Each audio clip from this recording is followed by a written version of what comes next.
Today's tip, I want to talk about the So Clean sanitizer. Now, a lot of people have stopped using these because there's some controversy on whether the inside of the machine got contaminated and ruined, and there was some recall on the foam inside of a Respironics machine, and there was some controversy between So Clean and them and some lawsuits, etc. So a lot of people stopped using them, but I'm here to tell you, you can use your So Clean. So if you have one sitting in the corner, if you have one, you stopped using, or you can pick these up fairly cheap. But basically what they do is they use ozone to sterilize your equipment. And the way it used to do is there was a little nipple that went through here, and the ozone went through here and then through your entire machine. So what you want to do is bypass that.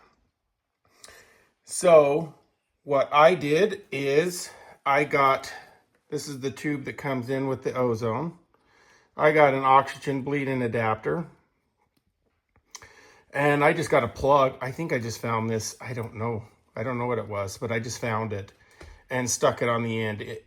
It honestly might be a top to squeeze it. But anyway,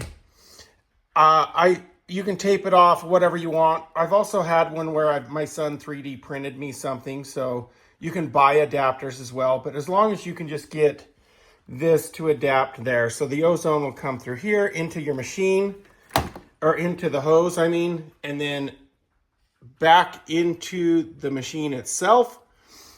And the ozone is an oxidizer, so it will sterilize it. So you can see here, I've got my CPAP mask from last night, and I sterilized it. I also have my N20. This is the new Touch N30i, in case you guys haven't seen that.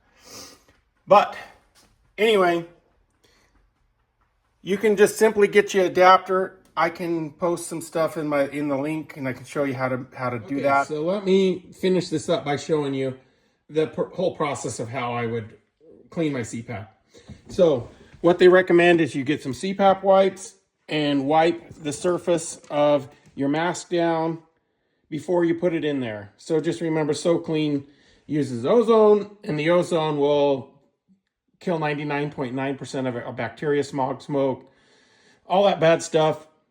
It'll kill it, but it's not going to physically take anything off. So you want to do some sort of a cleaning before. So you want to clean it.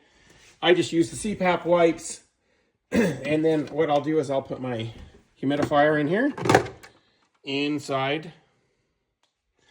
And then I'll take my mask. So I've disconnected that. And then you have to have a plug over here. And then this will close.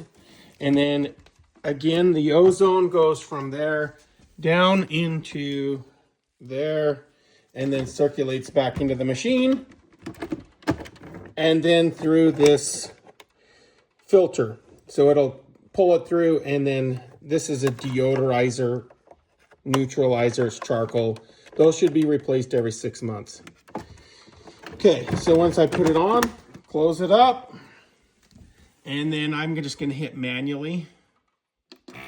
And now it's going to run the ozone and sterilize everything. Once it's done, this indicator is going to go yellow. It's going to go through that filter and take the smell out of your machine. And once it goes green, then you're good to go. All right, so that's how to bypass using your So Clean, but bypassing the machine. Again, if you get ozone into the machine, it'll void your warranty. It can cause problems with the seals inside of the machine, the rubber seals, and dry them out, etc. So, and then void your warranty and cause other problems. So, and they can test it. So I've sent these in where the ResMed has tested, and if they find ozone or water, they will void your warranty. So you don't want to do that. So anyway, that's how to use the So Clean, bypass it. That's it for this video, and I will have some more tips and tricks. Please like and subscribe. I'm going to have some great content coming here on everything. So you guys have a great week.